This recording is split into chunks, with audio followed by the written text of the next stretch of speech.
So, WATA Games has a class action lawsuit against them. Now, I have been asked to talk about this, share my thoughts on this back when it was only just a Reddit post about a month ago now. And I'd always answered that I didn't want to dive into it because I genuinely thought that it was just not going to happen. Well, on May 10th, 2022, an actual class action lawsuit against WATA Games was filed by an independent law firm, so touche to me. I guess we're going to talk about it. So what we're going to do is start by talking about the actual crux of the lawsuit. I have read the entire thing, so I'll try and give you the short and sweet summary of what's most important. Then I'll give some thoughts on the lawsuit and what it means for WATA Games as well as the sealed and graded video game market. And before we start, I do just want to caveat by saying that most people who are going to talk about this lawsuit do not have a clue how this actually works in the nitty-gritty scope of the law. And that includes me. I can't tell you if it's going to be a win, lose, settle. I can't tell you how long it's going to take. I do not know the intricacies of the law. So with that out of the way, let's dive into the lawsuit and I'll explain to you exactly how it works. To begin, there are actually 6 different claims asserted in this lawsuit, which are as follows: RICO violations, unfair competition law, false advertising, intentional misrepresentation, non-disclosure, and Consumers Legal Remedies Act. Put more simply, this case involves video game grading company WATA Inc. and its parent company Collectors Universe Inc.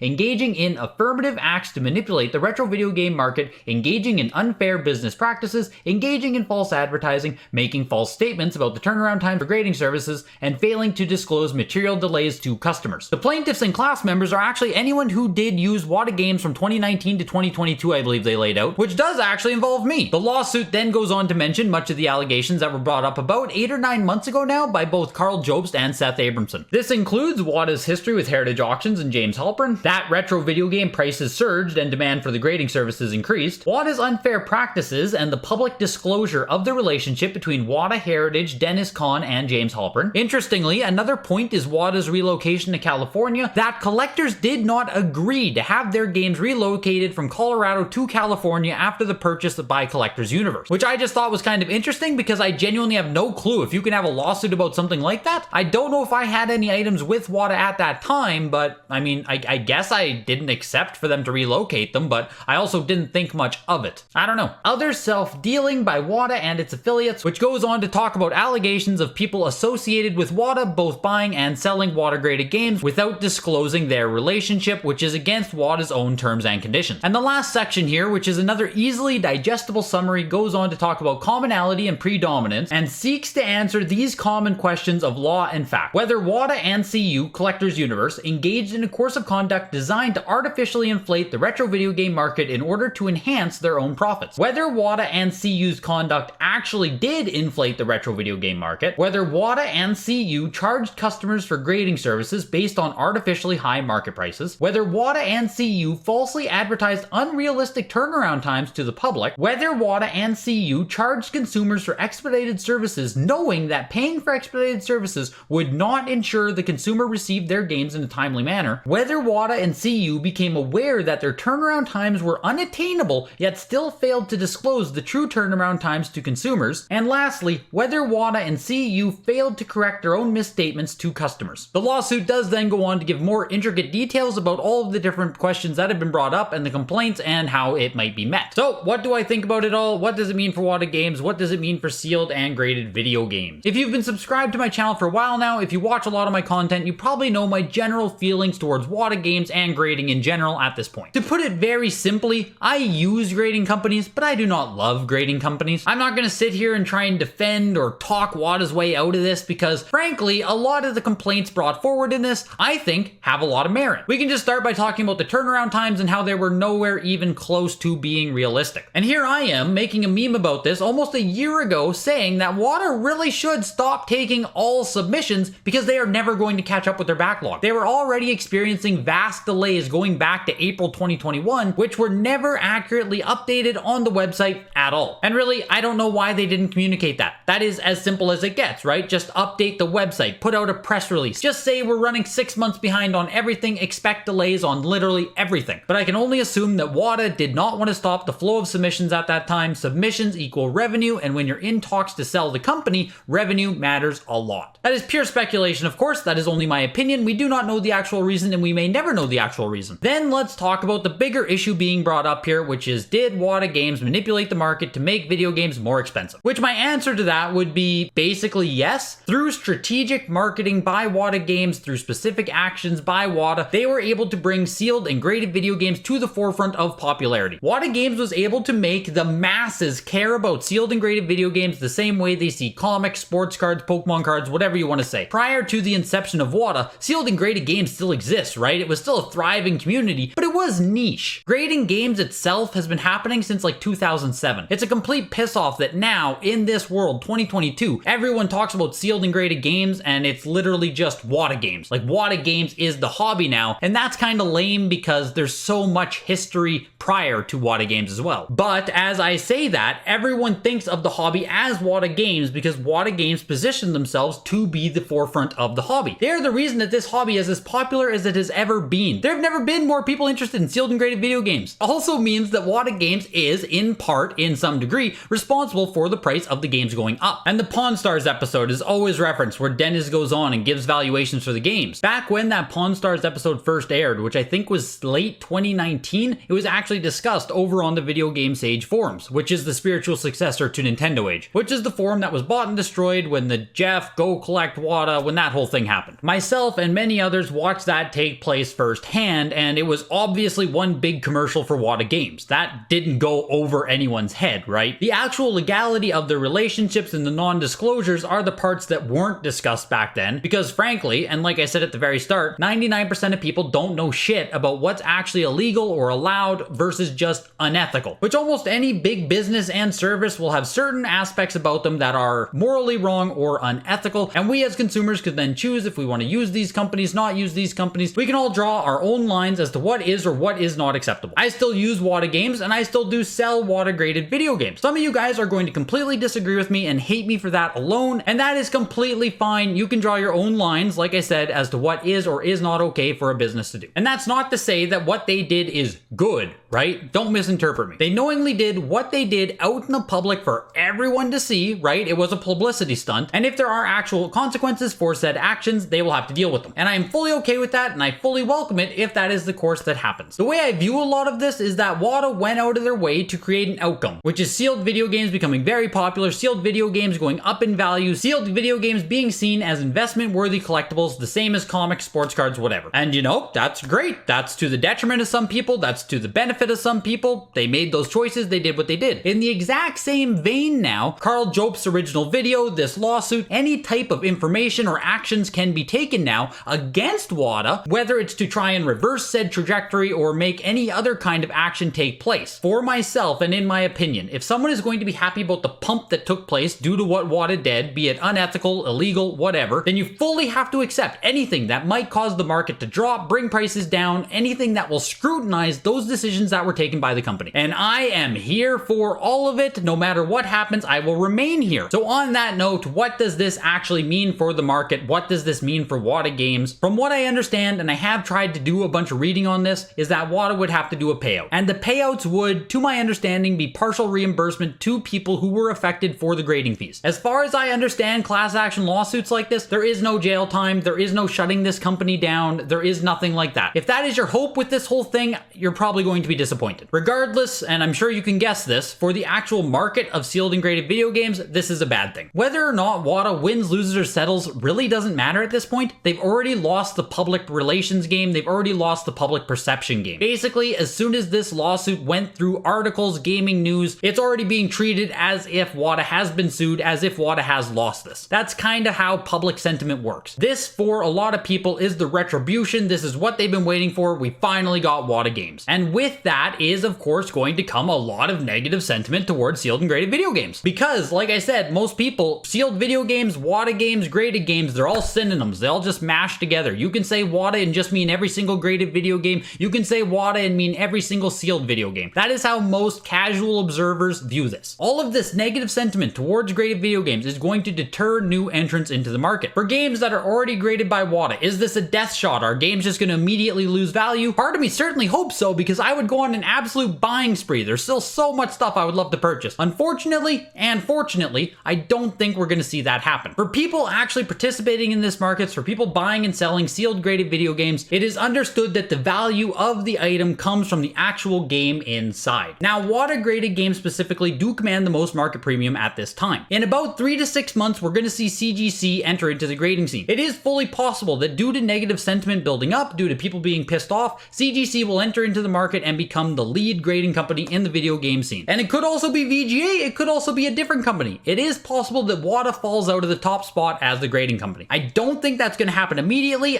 I don't know if that's even going to happen overall at all. If we talk about the very high end of the market, say 20,000 and above, 50,000 and above, that stuff probably isn't going to do anything. That stuff is now in the hands of people who understand how liquidity works, how markets works, how manipulation works. It goes through basically every graded hobby, the high-end art market. There's manipulation everywhere if you want to put it like that. Where we might actually see the biggest market drop-offs are in the very entry-level stuff, the very common stuff. Think of your Wii Zelda games, your Wii Mario games, your Wii U games that have been graded, the stuff that is very accessible to everyone, the stuff that has more availability, the stuff that requires continued new interest in the hobby, where if people are no longer willing to buy a $300 game, a $500 game, we might see those come down a bit more. And that, of course, can build its way up to the $1,000 games, $2,000 games, $5,000 games. My personal opinion is we would see it first with the lowest value dollar games and it would work its way up. Now, we also are in a macro economy at this time that frickin' sucks. People are losing money with stocks, with crypto, interest rates are rising, money is constricting. If we see prices go down, was this lawsuit the kill shot? Not at all. Would this lawsuit be correlated to it? Probably, because correlation is a lot easier than causation. Even without this lawsuit, there's been a lot of downwards trajectory in the graded and sealed market over the last 6 to 8 months, which that's kind of how it happens. You go through a euphoric boom, stuff has to come down. Again, stocks, crypto, doesn't matter what you're in right now, almost everyone's losing money. For myself, this lawsuit doesn't really change anything. Let's pretend that WATA Games is going to disappear tomorrow, right? What would happen? All of the games graded in WATA sleeves would still be pretty valuable for the time being, but we'd just slowly see them start getting graded with CGC, with VGA, with any other grading company, and basically the market would do a bit of a reset. If prices came down too far, and with how limited the supply is, they would be bought up and manipulated by people who have the money to do so. Basically, we'd see another manipulation cycle to get the game prices back up. For sealed and graded games, it sucks. It's a lot of bad PR, it's a lot of negativity around this hobby. I like bringing people into this hobby. I like showing them how fun this hobby can be, how cool it is to collect sealed video games, even if you're not going the grading route, right? I don't care. I don't grade every single game I own, but I assure you the hobby will survive this. There will be a brighter tomorrow. Sealed and graded games aren't going to go anywhere overnight. If prices go down, then prices go down. And that just means we can buy more, which is fucking awesome. Let me know your comments down below. I expect there to be a lot of negative comments, so this should be fun. If you want to learn more about sealed and graded games, if you want to keep up with this market, subscribe to the channel, hit the like button on your way out. I'll see you guys in the next video.